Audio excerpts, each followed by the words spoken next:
What is going on, y'all? Welcome back to part 2 of this CGM video from Nutrisense. All right, so I got my CGM on now. Y'all saw me put that on, how that whole process looked, and I put that on the day before I headed off to Thanksgiving. And admittedly, I should have done it a few days prior, and here's why. So when you put the CGM on, you have to kind of synchronize it with, or basically calibrate it with what your glucometer is doing. And oftentimes, like I mentioned in the prior video, I'll put the CGM on and it oftentimes measures quite a bit higher than what my glucometer is measuring.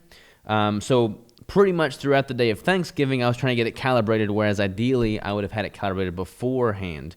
But I kind of want to demonstrate that as well. I didn't have any of these glucometer strips the day before, which is why I was a little delayed in doing so. But let's see how close they are calibrated right now, and we'll kind of see what that is looking like. So I'm going to get a simple glucometer test here, and then I'm also going to get a CGM test to see how closely they are tracking. So we got my Precision Neo, Freestyle Neo glucometer. 3, 2, 1, 0. 73 on the glucometer. And I worked out about an hour ago, ate lunch. We will now see what the CGM is looking like. Let me make sure we're recording here. All right. So let's see what the CGM app is looking like. Hit the Nutrisense app, and I'm going to go for scan. So click on scan, and then you just simply hold it up to your CGM monitor. And mine at the moment is showing to be, looks like 81 milligrams per deciliter. So 73 on the glucometer, 81 on the CGM, so a little bit off there, but pretty close, pretty close. You can calibrate it. Let me show you how to do that. So you go into settings. Let's see here, settings. You go to sensor, manual calibration. So as you can see right now, I'm negative 30. When I first did this calibration, it was registering about 30 points higher than my glucometer. So I adjusted that, had to kind of tweak it a little bit. I've been taking the glucometer test, and I've been taking the CGM test to see how closely they're tracking. Personally, I've got mine set to be about negative 30 from what the glucometer, or what the CGM was at baseline, so I can get it tracking more closely what the glucometer is showing me. That's going to be highly individualized. You got to just test and see. That's why it's handy for you to have a glucometer as well initially. You can kind of see how closely they're tracking and then adjust from there. So again, I messed up. I was doing all this calibration on Thanksgiving Day itself, but just for curiosity's sake, let's go to, as far as Thanksgiving foods go, I kept things pretty clean. I had deep fried turkey, which was cooked in peanut oil, so not really optimal in that regard, but I have that once a year. So no breading or anything, just a less than optimal oil. So I had deep fried turkey. I had a keto coleslaw that Crystal made. I had a keto cheesecake that Crystal made. That was my sweet for Thanksgiving.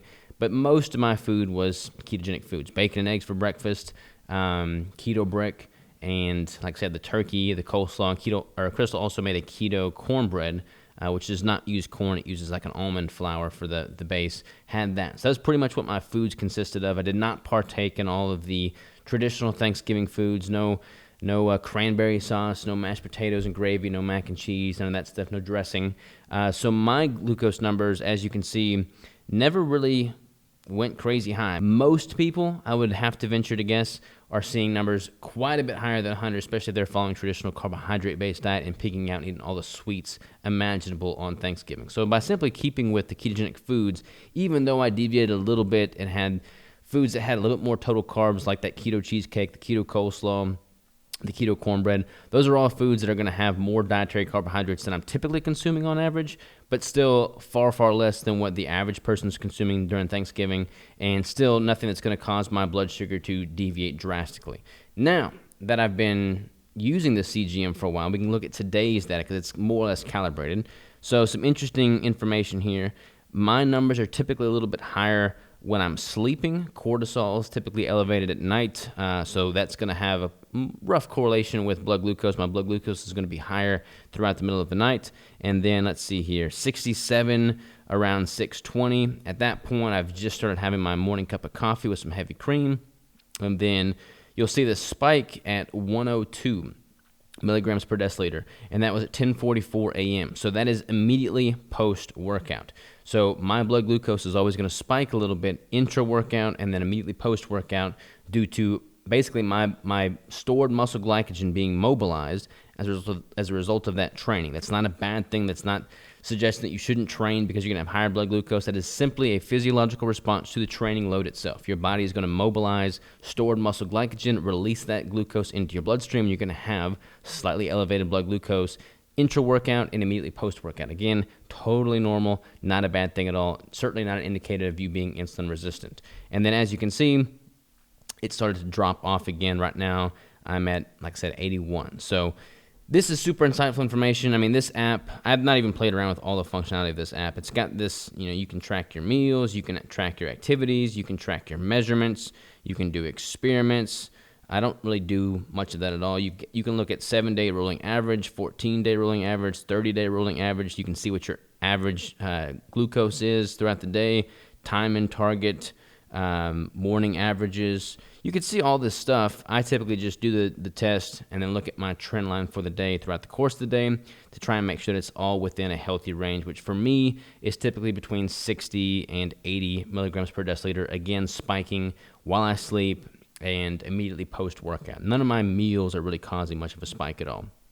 For somebody that's not really in tune with their body, trying to figure out what foods they respond well to and what foods they don't respond well to, having a CGM to see, tangibly what those specific foods are doing to their blood glucose is incredibly valuable information, in my opinion. They can kind of see what it's doing to their blood glucose. They can then correlate how they feel post-consumption, whether they feel energized, whether they feel tired, et cetera, et cetera. So I'm a big fan of the CGMs. Nutrisense was kind enough to hook me up with this monitor. Each of these monitors lasts for 14 days. So I did this first monitor throughout the course of Thanksgiving. I'm probably going to be doing them a lot throughout the course of my competition prep because I want to see how being in that much of a deficit with that intense training load impacts my blood sugars. So very curious to see what that data shows. But again, very valuable information, especially if you're not as in tune with what your body is trying to tell you. Once you've become acclimated, you have your diet figured out, you know what your body responds well to and what it doesn't, you don't have to have a CGM at all times. You don't have to track your blood glucose at all times. But for those, especially figuring things out on the front end, it gives you some really tangible, actionable data. So I'm a fan of the CGMs for sure. So again, as I said in the prior video, Nutrisense hooked up all of my audience. You get $25 off using the code SAVAGE, I believe. I'm not really sure. I'll put that in the description below so I can clarify that. But again, if you're interested in getting things dialed in, if you want to try experimenting with the CGM, by all means, give it a shot. Until next time, take care.